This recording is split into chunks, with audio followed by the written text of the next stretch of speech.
Adik-adik mahasiswa, kalau di video saya sebelumnya saya sudah membahas bahwa ada beberapa jurusan yang paling banyak diminati oleh perusahaan-perusahaan, di mana kalau kita sudah lulus pada jurusan tersebut itu kesempatan untuk langsung mendapatkan pekerjaan itu jauh lebih cepat dibandingkan dengan jurusan yang lain. Nah, pada video ini saya akan membahas beberapa jurusan yang tidak terlalu diminati di kalangan dunia pekerjaan. Apa sajakah itu? Tetap stay tune di channel saya, kita bahas ini lebih dalam.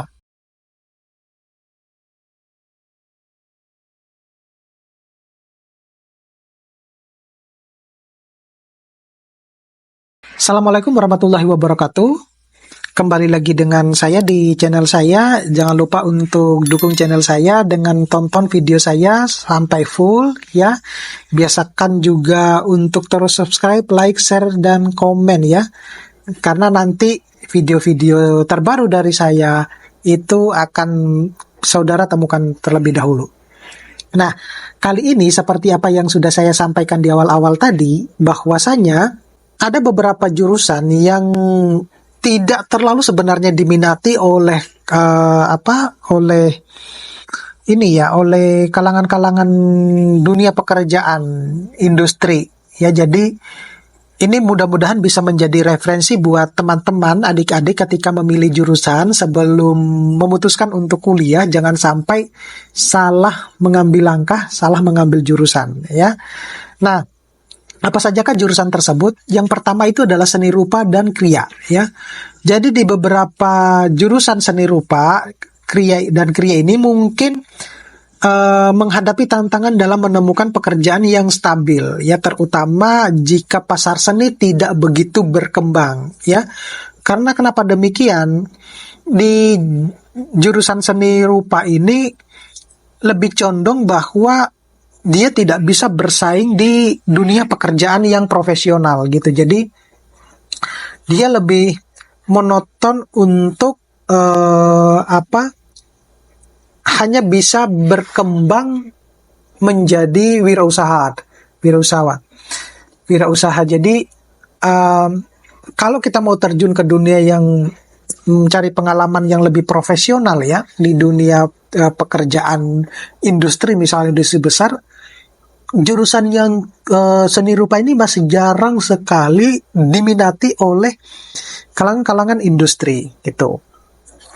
Nah, kemudian yang berikutnya itu adalah teater dan pertunjukan seni ya. Meskipun memiliki nilai seni yang tinggi, namun jurusan ini bisa sulit untuk menemukan pekerjaan yang stabil di luar industri hiburan yang sangat kompetitif. Kenapa demikian? Karena juga di luar sana itu sudah ada banyak teater-teater yang tidak harus melalui proses perkuliahan gitu. Bahkan pengajar-pengajar yang ada di teater itu bahkan diundang ke universitas untuk memberikan guest lecture gitu ya, guest lecturer. Nah, itu yang terjadi di beberapa kalau di jurusan teater dan seni pertunjukan seni ini. Nah, oleh karena itu adik-adik yang sudah terlanjur memilih jurusan tersebut tidak usah harus patah semangat, tetapi harus mengolah kembali kemampuannya, skillnya seperti apa gitu ya. Kemudian yang berikutnya itu adalah filologi dan sastra klasik. Nah, spesialisasi ini mungkin kurang diminati karena kebutuhan pasar yang lebih besar terhadap keahlian di bidang-bidang tertentu, sehingga di jurusan filologi dan sastra klasik ini tidak terlalu diminati sebenarnya juga di dunia pekerjaan. Kemudian yang berikutnya itu adalah antropologi dan etnologi ya. Jadi meskipun menarik secara akademis, pekerjaan di lapangan ini mungkin terbatas dan persaingannya cukup ketat gitu. Jadi perlu yang namanya keahlian khusus untuk kita bisa bersaing di dunia pekerjaan bagi teman-teman yang berkecimpung di jurusan antropologi dan etnologi ya. Jadi adik-adik bisa pahamilah itu ya. Kalau di jurusan tersebut, dan bisa sebenarnya ya, cara yang paling mudah untuk mendeteksi jurusan itu diminati apa enggak itu dilihat dari peminat mahasiswanya gitu. Dan juga kita bisa searching ya di berbagai macam informasi untuk mencari informasi jurusan tersebut seberapa besar sebenarnya peminatannya. Kemudian jurusan yang berikutnya itu adalah bahasa asing yang tidak umum. Ya, kecuali ini ya, kecuali seperti bahasa asing seperti bahasa Inggris, bahasa Mandarin, bahasa Jepang, itu peminatnya masih sangat di dunia pekerjaan masih sangat dibutuhkan. Bahkan ya untuk ketiga bahasa ini di platform-platform online itu dibutuhkan, terutama untuk penerjemah gitu. Dan itu saya pernah menemukan teman yang dia bekerja di rumah hanya sebagai penerjemah naskah gitu. Dan itu tidak gampang banget karena yang diberikan project itu adalah sudah berbentuk Excel dan dia tinggal hanya mentranslate dari bahasa Inggris ke bahasa Indonesia, gitu. Dan itu sudah, ataupun sebaliknya, dan itu sudah ada sebenarnya. Kita tinggal memperbaikinya saja. Kalau sudah benar ya tinggal kita klik benar, enggak ya kita perbaiki semacam itu.